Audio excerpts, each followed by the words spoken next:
Hello student, human genetics में मैंने आपको कुछ पेडिग्री सॉल्व करने के लिए दी थी। 4-5 पेडिग्री होमवर्क के लिए दी गई थी। हम जरा उनको सॉल्व करते हैं, उनका क्या आंसर है, सॉल्यूशन है वो देखें।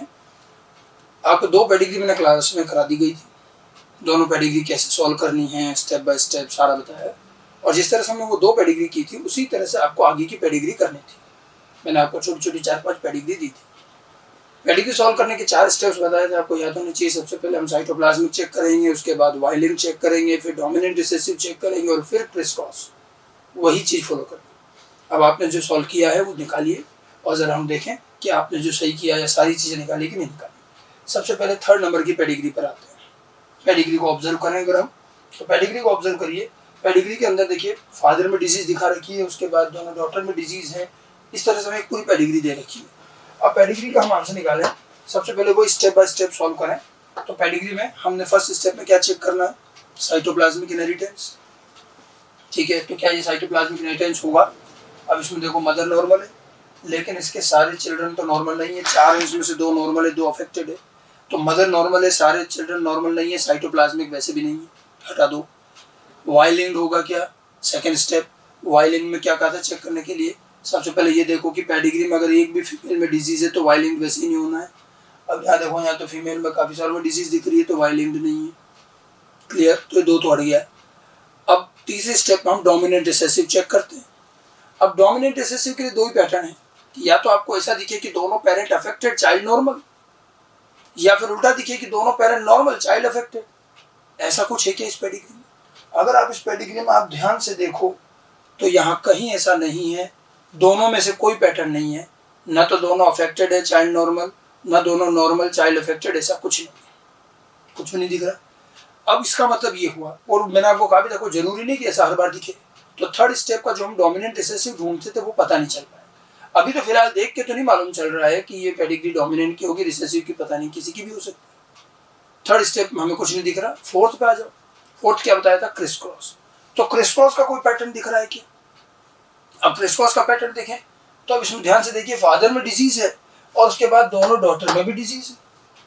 Father affected, all daughter affected. Son में नहीं आ रही, डॉटर में आ रही। Father affected, all daughter affected, लेकिन ऐसा फिर आगे वापस नहीं दिख रहा। एक जनरेशन में एटलीस्ट क्रिस क्रॉस दिख रहा है। और ये ऐसा कब होता है कि फादर अफेक्टेड होते हैं, सारी डॉटर अफेक्टेड होती है? मैंने आपको बताया भी था कि जब फादर अफेक्टेड है और सारी डॉटर अफेक्टेड है मतलब एक्स लिंक्ड डोमिनेंट। लेकिन आपको उसको चेक करना, क्योंकि ये यहाँ तो दिख रहा, आगे आएगा कि नहीं आएगा चेक कर लेते। एक्स लिंक्ड डोमिनेंट चेक करके देखें। एक्स लिंक्ड डोमिनेंट के अकॉर्डिंग फादर का जीनोटाइप बता सकते हो, डायरेक्ट भी चेक करना आना चाहिए। अगर डिजीज एक्स लिंक्ड डोमिनेंट है तो एक्स कैपिटल ए वाई होगा, और यही एक्स इसकी दोनों डॉटर में आएगा तो बिल्कुल हो जाएगा, तो एक्सप्लेनेबल है। और मदर तो नॉर्मल है तो मदर का जीनोटाइप एक स्मॉल है। ठीक है, बिल्कुल आ जाएंगे चारों। अच्छा, इधर के भी देख लो। अब यहाँ मदर अफेक्टेड है, ठीक है, मदर अफेक्टेड है, डॉटर अफेक्टेड है, एक्स लिंक्ड डोमिनेंट में हो सकता है क्या? और सन नॉर्मल है, हो सकता है क्या? अगर मैं इस मदर को हेट्रोजाइगस ले लूं, ठीक है, फादर तो नॉर्मल है और डोमिनेंट डिजीज में हेट्रोजाइगस मदर भी तो अफेक्टेड होगी ना, यहाँ तो कैरियर भी अफेक्टेड होगा। Capital A dominant disease x linked dominant, तो ये अफेक्टेड। अब ये वाला एक्स अगर इसमें आ गया तो ये भी अफेक्टेड हो जाएगी, और ये वाला एक्स अगर सन में चला गया तो सन नॉर्मल हो जाएगा। तो बिल्कुल पॉसिबल है, समझा सकते हैं आप, पूरा करके देख लो। इधर भी देख लो, यहाँ मदर अफेक्टेड और सन अफेक्टेड है, तो मदर से तो वैसे भी एक सन में जाना ही है। मदर अगर अफेक्टेड है और हम मदर को इसी तरह से हेट्रोजाइगस ले ले और ये वाला एक्स अगर सन में आ गया तो ये अफेक्टेड हो जाएंगी। फादर नॉर्मल है और मदर से ये वाला एक्स आ गया तो ये डॉटर नॉर्मल हो जाएंगी। मतलब ये पेडिग्री एक्स लिंक्ड डोमिनेंट से आराम से एक्सप्लेन हो रही है। ठीक है, ऑटोसोमल का भी पता नहीं चला डोमिनेंट रिसेसिव में कुछ, लेकिन एक्स लिंक्ड डोमिनेंट तो ये है। रिसेसिव भी चेक कर लो, तो वो ऐसा नहीं होता कि डोमिनेंट है तो रिसेसिव नहीं हो सकता, चेक कर लो। एक्स लिंक्ड रिसेसिव हो जाएगा क्या?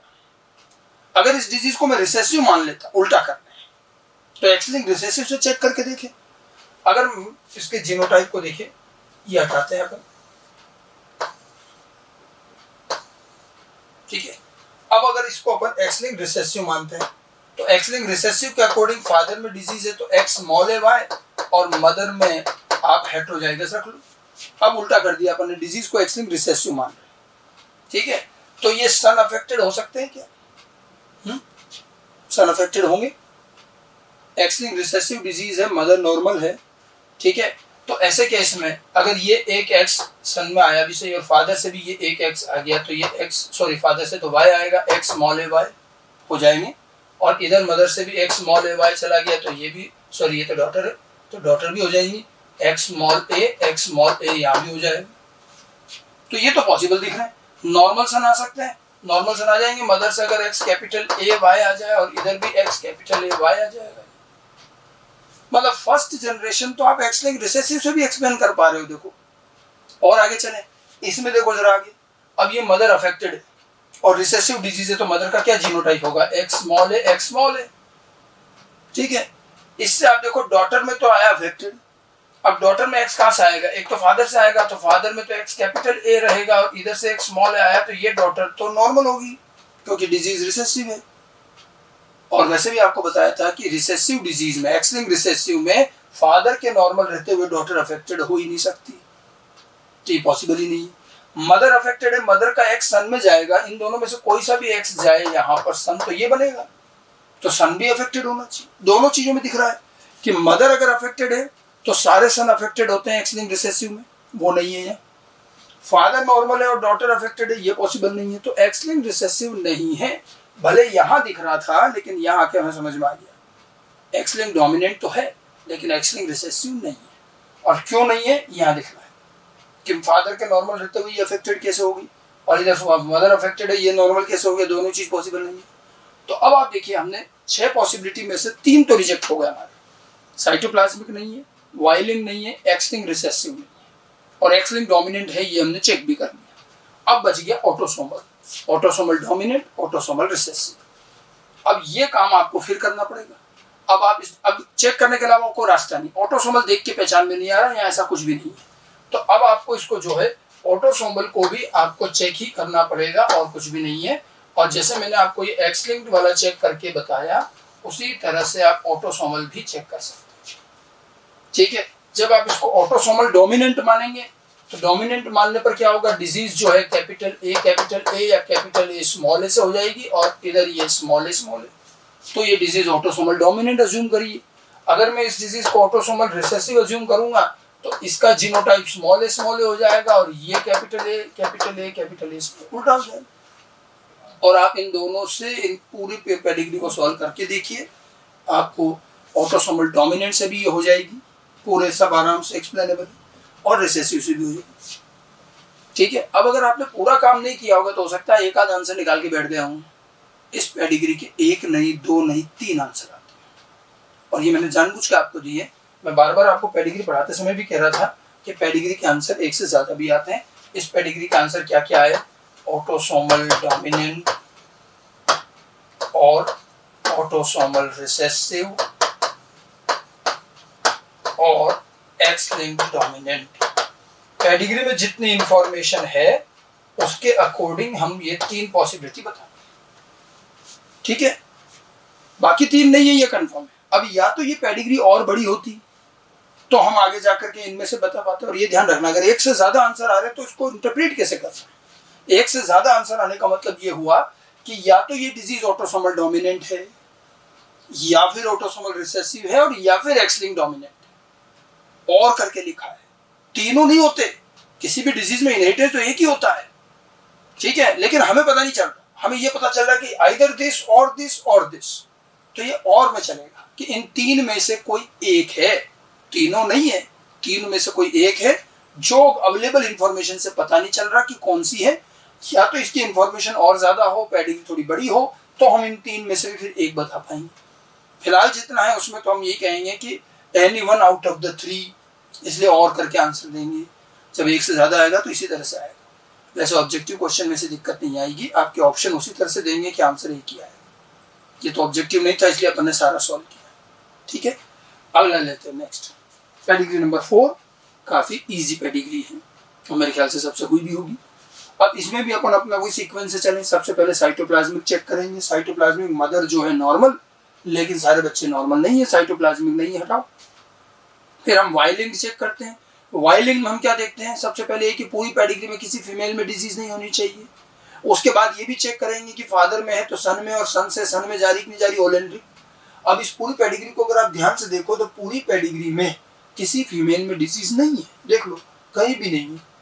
तो वाइलिंड हो सकता है, हो सकता है। अब अपन चेक करेंगे इसको होलैंड्रिक कि फादर अफेक्टेड, उसके बाद दोनों सन भी अफेक्टेड, फिर ये इसका भी सन अफेक्टेड, यहाँ फादर नॉर्मल है तो सन नॉर्मल भी है। तो क्लियर सी बात दिख रही है कि फादर अफेक्टेड है तो सारे सन अफेक्टेड, फादर नॉर्मल है तो सारे सन नॉर्मल, मतलब ये वाइलिंड बिल्कुल है। ठीक है, मतलब इसका तो आंसर, और इसको चेक करने की भी जरूरत नहीं है, इसको तो अपन डायरेक्ट लिख सकते हैं वाइलिंग। इसमें कोई जीनोटाइप देने की जरूरत नहीं। साइटोप्लाज्मिक वाइलिंग तो जब आते हैं कंफर्म ही आते हैं। और एक और चीज ध्यान रखना, अब आप इसको और आगे चेक करोगे तो थर्ड स्टेप डोमिनेंट रिसेसिव का तो कुछ दिख नहीं रहा, हाँ, लेकिन ये है कि ऑटोसोमल और एक्स लिंक जब हम चेक करेंगे, एक एक को रख के देख लो, इस डिजीज को ऑटोसोमल डोमिनेंट मान के करो, फिर ऑटोसोमल रिसेसिव मान के करो, दोनों से हो जाएगी, और एक्स लिंक से भी पॉसिबल हो जाए, ठीक है, वो चेक करना पड़ेगा। मतलब इसमें क्या है, एक्स लिंक और ऑटोसोमल के अक्सर आंसर आते हैं, ऑटोसोमल तो आते ही, तो फिर क्या करेंगे, इसके बहुत सारे आंसर हो गए। लेकिन नहीं, अगर पेडिग्री साइटोप्लाज्मिक या वाई लिंक्ड की निकलती है तो प्रायोरिटी चलेगी, इसमें नहीं है प्रायोरिटी, लेकिन यहाँ रहेगी। वाई लिंक्ड साइटोप्लाज्मिक इतने क्लियर होते हैं कि आपको उसको प्रायोरिटी से करना है। वाई लिंक्ड आ गया मतलब वाई लिंक्ड ही आंसर देंगे, भले ऑटोसोमल भी ऑप्शन में हो तो नहीं देंगे, प्रायोरिटी बेस पे चलेगा, क्योंकि ये बिल्कुल क्लियर इनहेरिटेंस होता है। तो इसके ऑटोसोमल भी आंसर है, लेकिन तब भी इसका आंसर एक ही रहेगा, वाई लिंक्ड, और ये प्रायोरिटी बेस पे चलेगा, ध्यान रखना। प्रायोरिटी सिर्फ दो में ही देनी है अपने को, साइटोप्लाज्मिक और वाई लिंक्ड, बाकी तो जो आएंगे सब और करके देने पड़ेंगे। नेक्स्ट क्वेश्चन देखिए, नेक्स्ट वाला जो क्वेश्चन था ये रहा। अब इस क्वेश्चन में भी ध्यान से देखिए, हम अपना वैसे चेक करते हैं। सबसे पहली स्टेप क्या थी, साइटोप्लाज्मिक इनहेरिटेंस। अब इसमें आप देखो मदर अफेक्टेड है और चारों बच्चे अफेक्टेड है, मदर अफेक्टेड है, सारे बच्चे अफेक्टेड है, एक जनरेशन ही नहीं देखनी, और भी चेक कर लो। फिर यहाँ देखो, यहाँ मदर अफेक्टेड है तो इसके भी सारे बच्चे अफेक्टेड है, यहाँ मदर नॉर्मल है तो सारे नॉर्मल भी आए। तो इन दोनों तीनों जनरेशन में बड़ी क्लियरली ये दिख रहा है कि जैसी मदर होती हैं वैसे ही ऑफस्प्रिंग दिख रहे हैं। तो हम तो पहली स्टेप पर कंफर्म कर पा रहे हैं इस बार कि ये जो आंसर है, इसका क्या आंसर बन रहा है, साइटोप्लाज्मिक इनहेरिटेंस, साइटोप्लाज्मिक इनहेरिटेंस। ठीक है, वाई लिंक्ड होगा कि नहीं, तो वाई लिंक्ड तो नहीं होगा, इतनी सारी फीमेल में डिजीज है तो वाई लिंक्ड नहीं, लेकिन ऑटोसोमल और एक्स लिंक्ड, इन दोनों को अगर आप चेक करोगे तो ऑटोसोमल तो जरूर आ जाएगा और एक्स लिंक्ड भी शायद आ जाए, चेक कर लो फिर भी। लेकिन इसका आंसर जैसे हमने उधर वाई लिंक्ड दिया, यहाँ भी आंसर एक ही रहेगा, साइटोप्लाज्मिक इनहेरिटेंस। ये दोनों प्रायोरिटी बेस पे चलेंगे, इसलिए और बाकी दूसरे आंसर न देकर ही, ठीक है। अब इसमें ऑप्शन हो, भले ऑटोसोमल हो, लेकिन आंसर अपने को यही करना है, प्रायोरिटी बेस पर। ठीक है, आगे चलते हैं। अगली दो पेडिग्री और दी गई थी, इस पेडिग्री में देखिए, इसमें भी चेक करते हैं साइटोप्लाज्मिक है क्या, मदर अफेक्टेड है, सारे बच्चे अफेक्टेड नहीं है, वाई लिंक भी नहीं है, फीमेल में डिजीज है, ये तो वैसे दिख रहा है। Third step dominant recessive, dominant recessive का कुछ है क्या, यहाँ देखो, अब यहाँ वापस दिख रहा है, दोनों parent affected, child normal, affected parent का नॉर्मल चाइल्ड, ये दिख रहा है। तो क्या नहीं होता है और क्या होगा, affected parent having normal child मतलब रिसेसिव नहीं होगा, डोमिनेंट होगा। अब या तो ये ऑटोसोमल डोमिनेंट होगा या एक्स लिंक्ड डोमिनेंट, लेकिन होगा डोमिनेंट, रिसेसिव हटा दो, तो रिसेसिव तो नहीं है, ठीक है, डोमिनेंट है। अब डोमिनेंट लेकिन कौन सी, ठीक है, डोमिनेंट कौन सा, तो हम चेक कर लेते हैं। फोर्थ स्टेप के आपने क्रिस क्रॉस, तो एक्स लिंक्ड डोमिनेंट चेक कर लो, एक्स लिंक्ड डोमिनेंट होगा कि नहीं होगा, या तो आप देख के पहचान लो, थोड़ी कोशिश करोगे तो अब दिखना चाहिए, और नहीं तो जीनोटाइप रखो और चेक कर लो, ठीक है। जीनोटाइप रख करके भी कर सकते हैं। यही ध्यान से देखो, मदर भी अफेक्टेड, फादर भी अफेक्टेड, एक डॉटर अफेक्टेड और एक डॉटर नॉर्मल और एक सन नॉर्मल। अब आप देखिएगा, अगर डिजीज एक्स लिंक्ड डोमिनेंट है, मैंने आपको एक्स लिंक्ड डोमिनेंट में एक चीज बताई थी कि एक्स लिंक्ड डोमिनेंट में अगर फादर अफेक्टेड, एक कंफर्म रिलेशन बताया था, फादर अफेक्टेड है मतलब फादर का क्या जीनोटाइप होगा, X capital A Y, dominant disease, और यही एक्स इसकी डॉटर में तो आना ही आना है ना। और फादर अगर अफेक्टेड होता है, डिजीज अगर एक्स लिंक्ड डोमिनेंट है, तो सारी डॉटर अफेक्टेड होनी चाहिए, ये बताया भी था। Affected father will always have all affected daughter. अब यहाँ एक डॉटर अफेक्टेड है और एक डॉटर नॉर्मल है, नॉर्मल डॉटर आ ही नहीं सकती, क्योंकि ये फादर का एक्स तो इसमें आएगा ही आएगा, तो ये डॉटर तो अफेक्टेड होगी, चाहे मदर से कुछ भी आए, डोमिनेंट डिजीज है, एक अलील से हो जाएगी। तो इसी से दिख रहा है कि एक्स लिंक्ड डोमिनेंट नहीं होगा। जिसको ये दिख जाएगा वो तो देखते तुरंत कर लेंगे, और नहीं दिखा कोई बात नहीं, अपना जीनोटाइप लिखो यहाँ, और जैसे मैंने आपको चेक करने का तरीका बताया वैसे चेक करोगे तब भी यहीं आके दिक्कत आएगी, समझिए। तो एक्स लिंक्ड डोमिनेंट नहीं है, इस पेडिग्री का आंसर क्या हो जाएगा, ऑटोसोमल डोमिनेंट, क्योंकि अब एक ही बचा, बाकी सब तो ऑलरेडी रिजेक्ट कर चुके हैं। रिसेसिव है नहीं, साइटोप्लाज्मिक नहीं है, वाइलिन नहीं है, तो अब केवल ये, और एक्स लिंक्ड डोमिनेंट भी नहीं है, तो ऑटोसोमल डोमिनेंट। जीनोटाइप से चेक भी कर सकते हैं, इसका आंसर ऑटोसोमल डोमिनेंट होगा। नेक्स्ट लास्ट पेडिग्री एक और देख ले, क्वाइट इजी, वो भी दिख रहा है सामने, यहाँ भी देख लो। साइटोप्लाज्मिक इनहेरिटेंस है क्या, मदर नॉर्मल है लेकिन सारे बच्चे नॉर्मल नहीं है। वाई लिंक्ड है क्या, डॉटर में डिजीज है मतलब वाई लिंक्ड भी नहीं है, ठीक है। उसके बाद डोमिनेंट रिसेसिव, अब यहाँ ध्यान से देखो तो यहाँ एक नहीं दो जगह दिख रहा है कि दोनों पेरेंट नॉर्मल, चाइल्ड अफेक्टेड, यहाँ भी दोनों parent normal, child affected. Normal parent के अफेक्टेड चाइल्ड का मतलब क्या नहीं होगा और क्या होगा, normal parent child affected, dominant कभी नहीं होगा, होगा तो रिसेसिव, मतलब ये पेडिग्री डोमिनेंट से नहीं होगी, ये रिसेसिव से होगी। अब या तो ऑटोसोमल रिसेसिव या एक्स लिंक्ड रिसेसिव, दो ही बचे, उसको भी चेक कर लो। फोर्थ स्टेप क्रिस क्रॉस, और एक्स लिंक्ड रिसेसिव चेक करना, एक्स लिंक्ड रिसेसिव देख लो होगा कि नहीं होगा, और अब जरा देख के भी बताने की कोशिश करो कि एक्स लिंक्ड रिसेसिव पॉसिबल है या नहीं है, x linked recessive disease possible होगा या नहीं। फिर से ध्यान से देखो, अगर मैं इनके जीनोटाइप लिखता हूँ और डिजीज अगर एक्स लिंक्ड रिसेसिव है तो यहाँ मुझे फादर में तो genotype X capital A Y रखना पड़ेगा, मदर भी नॉर्मल है तो मदर में तो चलो अपन हेट्रोजाइगस भी रख लें, कुछ भी हो सकता है, ठीक है, तो लेकिन नॉर्मल है तो ये एक्स कैपिटल ए स्मॉल है, कुछ भी हो सकता है। अब आप देखो ये सन नॉर्मल भी है, ये सब आ जाएंगे। इसकी चीजें डॉटर अफेक्टेड कैसे लाओगे, मदर से तो चलो एक्स स्मॉल आ गया, इस डॉटर का क्या जीनोटाइप बनाना पड़ेगा, रिसेसिव डिजीज अगर कंसीडर कर रहे हो तो ये, तो मदर से तो आ जाएगा, फादर से कैसे लाओ, फादर तो कैपिटल ए है तो कैपिटल ए आएगा, और अगर कैपिटल आया तो डॉटर अफेक्टेड नहीं होगी। एक्स लिंक्ड रिसेसिव में अभी थोड़ी देर पहले भी बताया, फादर अगर नॉर्मल है, डिजीज एक्स लिंक्ड रिसेसिव है तो डॉटर में कभी नहीं आएगी, डॉटर अफेक्टेड हो ही नहीं सकती, ठीक है। इसलिए इस पेडिग्री में एक्स लिंक्ड रिसेसिव नहीं होगा, यही दिख रहा है, ये चीज पॉसिबल नहीं, तो इसलिए इसका आंसर क्या हो जाएगा, ऑटोसोमल रिसेसिव, ठीक है, इसका आंसर ऑटोसोमल रिसेसिव।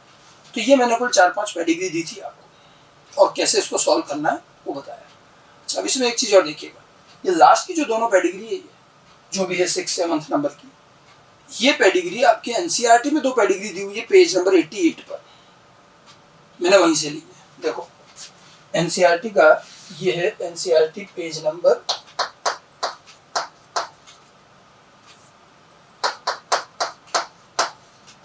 88 आप देख सकते हैं, वहां आपको 2 पेडिग्री मिली। ये जो फर्स्ट पेडिग्री है और ये जो हमने पिछली पेडिग्री बताई थी, ये वाली 6th पेडिग्री, इसको देखो ध्यान से, और इसको देखो, मैंने इसमें हालांकि थोड़ा सा चेंज किया है, मैंने इसमें 2 जगह चेंजेस किए हैं, एक तो मैंने इस जगह चेंज किया है और एक इस जगह चेंज किया है। यहाँ हमने इसको अफेक्टेड बना रखा है और यहाँ हमने एक डॉटर बना रखी है, जानबूझकर मैंने इसमें देखिए ये 2 चेंज किए, ये अफेक्टेड और ये डॉटर, दिख रहा है।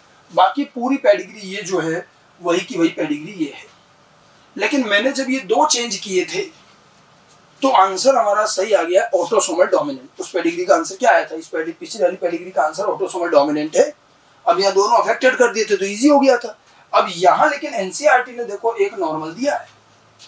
अगर मैं इस पेडिग्री को देखता हूँ तो इस पेडिग्री में ध्यान रखना, देख के भी देख, साइटोप्लाज्मिक इनहेरिटेंस नहीं है दिख रहा है, मदर अफेक्टेड है लेकिन सारे बच्चे अफेक्टेड नहीं है, इतनी सारी डॉटर में डिजीज है, वाई लिंक्ड भी नहीं है यहाँ। लेकिन अब आप देखो डोमिनेंट रिसेसिव जैसा कुछ नहीं कि दोनों पेरेंट अफेक्टेड चाइल्ड नॉर्मल, अब नहीं रहा वो, हटा, यहाँ तो है ही नहीं, वो तो मैंने जानबूझ के चेंज किया था, ठीक है। और दोनों पेरेंट नॉर्मल चाइल्ड अफेक्टेड, वो भी नहीं है। अब आपको लग रहा है दोनों पेरेंट नॉर्मल ये रहे, पर ये नॉर्मल है तो चाइल्ड भी तो सारे नॉर्मल है, चाइल्ड अफेक्टेड होना चाहिए, मतलब इसमें डोमिनेंट रिसेसिव का पता नहीं चलेगा, ठीक है।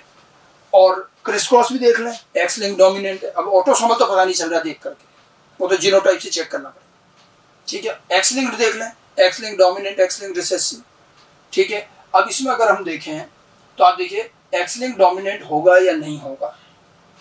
अगर हम इसकी बात करें कि एक्स लिंक डोमिनेंट होगा या नहीं होगा, आप देखो डॉटर में डिजीज है, ठीक है, एक्स लिंक डोमिनेंट हो पाएगा, आराम से हो जाएगा। मैं अगर इसका जीनोटाइप लिख लूँ मदर का X capital A X small a, तो ये डोमिनेंट डिजीज है। Father X small a Y, हमने डिजीज को डोमिनेंट माना। तो आप देखो ये सन में भी X आ जाएगा, ये डॉटर में भी चला जाएगा और यहाँ से इस डॉटर में भी आ जाएगा, तो बिल्कुल एक्सप्लेन हो जाएगा। एक्स लिंक रिसेसिव हो पाएगा क्या? एक्स लिंक डोमिनेंट तो हो रहा है, एक्स लिंक रिसेसिव में अपने को उल्टा करना पड़ेगा। एक्स लिंक रिसेसिव के अंदर आप देखो फादर नॉर्मल है, वापस वही वाली कंडीशन आएगी देखो, ठीक है। अब ये हटा दो, मैं इसको एक्स लिंक रिसेसिव लेता हूँ, तो फादर जो है डोमिनेंट नॉर्मल और मदर में ये रिसेसिव। अब डिजीज अपन ने रिसेसिव मानी, उल्टा कर दिया। अब फादर अगर नॉर्मल है तो ये वाली डॉटर अफेक्टेड कैसे आएगी? अभी तो बताया था कि फादर नॉर्मल है तो ये एक्स इसमें आना ही आना, फादर का एक्स तो डॉटर में आता ही है ना, और ये डोमिनेंट वाली लेके आ रहा, तो इसमें डिजीज कैसे आई? इस डॉटर का जीनोटाइप क्या होगा? एक्स स्मॉल है, एक्स स्मॉल है। अगर रिसेसिव डिजीज है मदर से तो आ जाएगा, फादर से कैसे आएगा? तो ये एक्स लिंक रिसेसिव तो नहीं है, ये चेक करने पड़ते हैं। आप देखिएगा मैं जितनी आपको पेडिग्री बता रहा हूँ, आप पैटर्न समझिए कि हम एक एक को चेक कर रहे हैं और कुछ नहीं, छोटी छोटी जगह पे पता चल जाता है।